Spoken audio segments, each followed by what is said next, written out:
खुलुमबाय रायजोफोर दिनै मोनाबिलिनि खौरांफोरा जाबाय गिबि खौराङाव दं मोनसे गोग्गाथाव खौरां बर' हारिनि थाखाय एनडिबि आफादाव थानानै मोनसे समाव हारिनि थाखाय दावहा नांबोनाय मोनसे समाव हारिनि रैखाथिनि थाखाय एनडिबि आफादखौ मदद होनानै एनडिबिनि थाखाय हाथियार लानानै सोमावसारबोबाय थानाय बारग' एनडिबिनि बारग' दैदेनगिरि आइके संबिजित थामहिनबा डक्टर सार सिं इंतिनो कार्बि वेलफेयार अट'नमास काउन्सिलनि सीएम महरै सायख'बाय एबा बिथांखौ सीएमनि मासिखौ होबाय।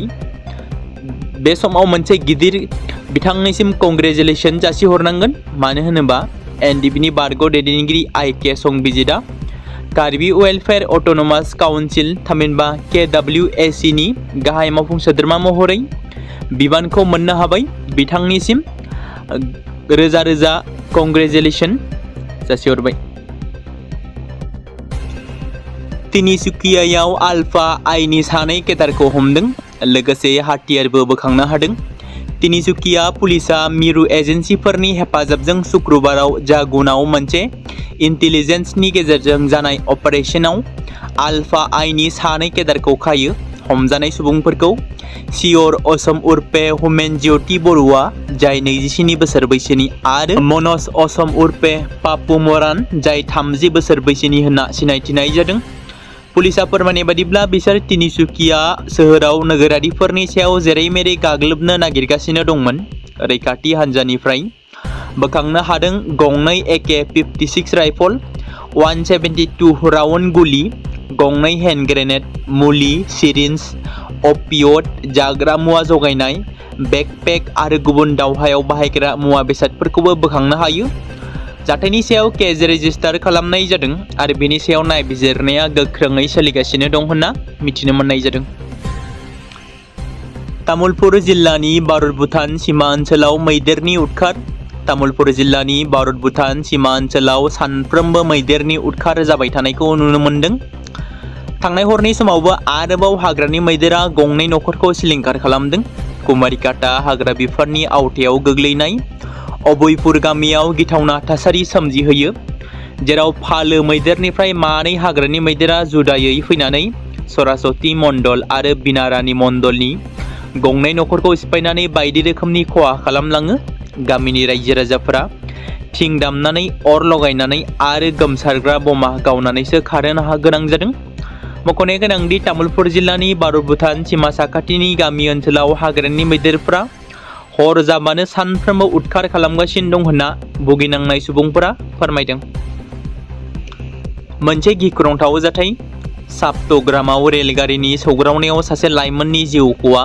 मैया शुक्रबारनि हराव रेल साइटिं बारनो नागिरनायावनो रेलगारिजों सौग्रावनायाव थैदों होनना जायगानि सुबुङा सन्देह खालामदों। थैनाय सेंग्राया साप्तग्रामनि अजय पान्डे होनना सिनायथि मोन्दों। जाथाय जायगायाव GRP नि सुबुङा नुजाथिहैना गोथै सहखौ लानानै थाङो आरो पस्टमर्टेम आनजादनि थाखाय KMCH आव दैथायहरो होनना मिथिमोनदों। गुवाहाटी नोगोरमानि बशिष्ट पुलिसा 3 सिखाव हमनो हादों। हमजानाय सिखावफोरा फारियै अदालगुरि जिल्लानि सुमन बसुमतारी एबा साम्बा, पातरकुसिनि निपु पांस एबा टिकु आरो फकीरगंजनि महिबुल हक। बिसोरनिफ्राय पुलिसा खावनाय गंसे HCL लेपटप आरो गंसे मबाइल फनबो जब्द खालामनो हादों। बड'लेण्ड एकाडेमि फरायसालियाव सेथि उदांस्रि इन्जुर लाइसि वाल मेगाजिन बेखेवदों। चिरां जिल्लानि कुंग्रिं बड'लेण्ड एकाडेमि फरायसालि सामलाय जौगाखां आफादनि बानजायनायाव सेथि उदांस्रि इन्जुर लाइसि बेखेवनाय अपेनिं सेरेमनि अफ फार्स्ट उदांस्रि वाल मेगाजिन हाबाफारि लानाय जादों।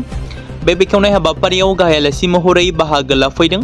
2011 मायथाइयाव बल्गा से गंगा बल्गानिफ्राय गंगासिम राव सोलायनायनि थाखाय साहित्य एकाडेमि बान्था मोनगिरि, चिरां जिल्ला बर' थुनलाइ आफादनि बारग' आफादगिरि आरो गुबुन गुबुन बान्था मोनगिरि आरो बारग' फोरोंगिरि, गागि थुनलाइगिरि, लिरगिरि, समाज सिबियारि, बर' थुनलाइ आफादनि बारग' जिउनां सोद्रोमा मानगोनां हरिनारायण काक्लारि बिथाङा दिनैनि दिना बड'लेण्ड एकाडेमि फरायसालिनि थाखाय जारिमिनारि सान। फैबाय थानाय समाव बड'लेण्ड एकाडेमि फरायसालिनि साफ्रोमबो फरायसा फरायसुलिफोरखौ थुनलाइ सोरजिनायाव दावगाहोनो नाजानाय जादों।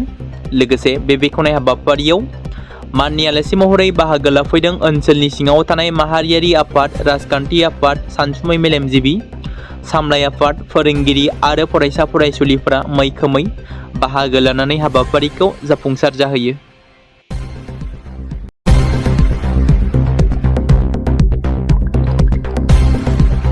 बे समाव मोनसे गोजोनथाव खौरां बाक्सा जिल्लानि बरमायाव थानाय रुरेल एकाडेमिया लानानै फैदों नोंथांमोननि थाखाय मोनसे गोजोनथाव खौरां। थांनाय एसएसएलसि आरो हायार सेकेन्डारिनि आनजादाव जाय फरायसा आरो फरायसुलिफोरा उथ्रिसारनो हायाखैमोन एबा फेल जादोंमोन, बेनि थाखाय रि एग्जाम होफिननो गोसो गुदुं फरायसाफोरा थाबैनो बरमा सेकेन्ड गेटआव थानाय रुरेल एकाडेमियाव मुं थिसनफैनानै मेट्रिक आरो एचएस आनजादखौ होफिननो हागोन।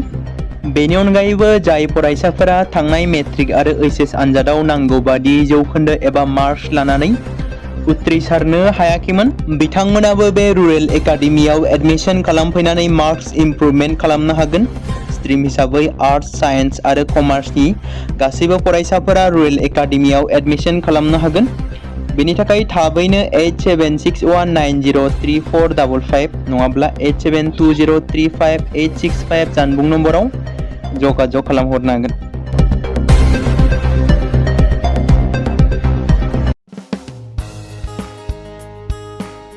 बे समाव मोनसे गोनां फोसावथाय बर' सावथुन नायनानै मोजां मोनग्रा गासै बर' रायजो राजाफोरनि गेजेराव लानानै फैदों मोनसे बर'नि OTT प्लेटफर्म गोनां, जाय प्लेटफर्मनि गेजेरजों नोंथांमोना बर'नि गोदान गोजाम सावथुनफोरखौ नुनो मोनगोन।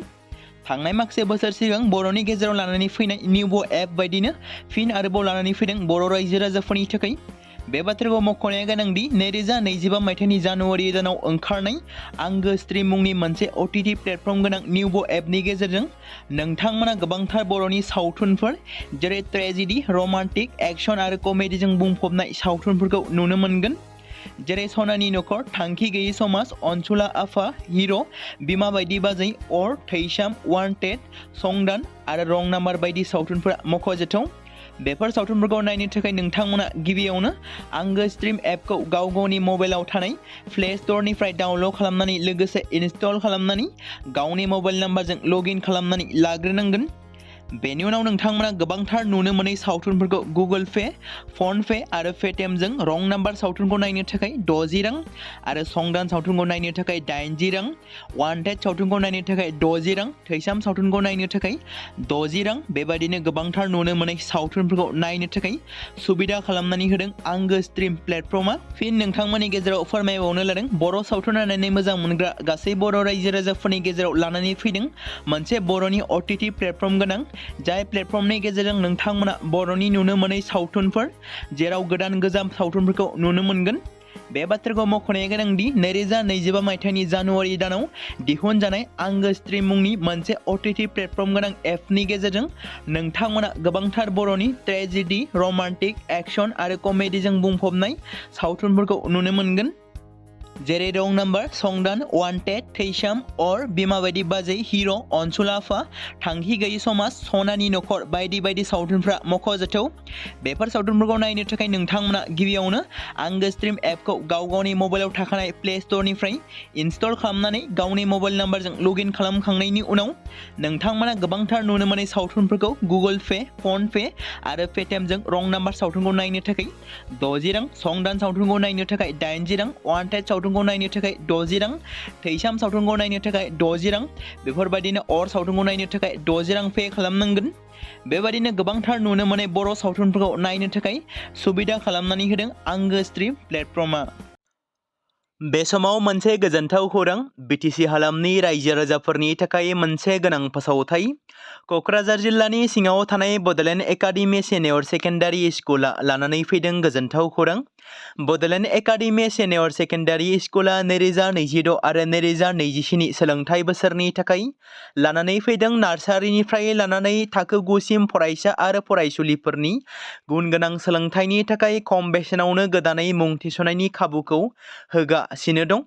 मख'जाथावदि क'क्राझार जिल्लानि हल्टुगाव आउटपस्टआव थानाय क'क्राझार तिनिआलिनि बड'लेण्ड एकाडेमि सेनियर सेकेन्डारि स्कुला गुन गोनां सोलोंथाइ होनायजों लोगोसे थाखो 9 नि थाखाय इलेक्टिभ साबजेक्ट महरै मेथामेटिक्स, जिअ'ग्राफि, हिन्दी, हिस्टरि बायदि आयदाखौ लानो हागोन। मोजां सोलोंथाइ लानायनि अनगायैबो बड'लेण्ड एकाडेमि सेनियर सेकेन्डारि स्कुलाव उफ्रा सोलोंथाइ हिसाबै environment field study, English speaking course बायदिखौ लाफानानै सोलोंथाइ लानो हागोन। बेनि अनगायैबो गोजान लामा हान्थिनानै फरायग्रा फरायसा फरायसुलिफोरनि थाखाय आलादा आलादायै मोजां हस्टेलाव थानानै फरायनो हानायनि खाबुफोर होनाय जादों। बेनि थाखाय नोंथांमोना आबुङै मिथिबावनो थाखाय एबा थोंजोङै फोनांजाब खालामहर 9101 488 399 जानबुं नम्बराव।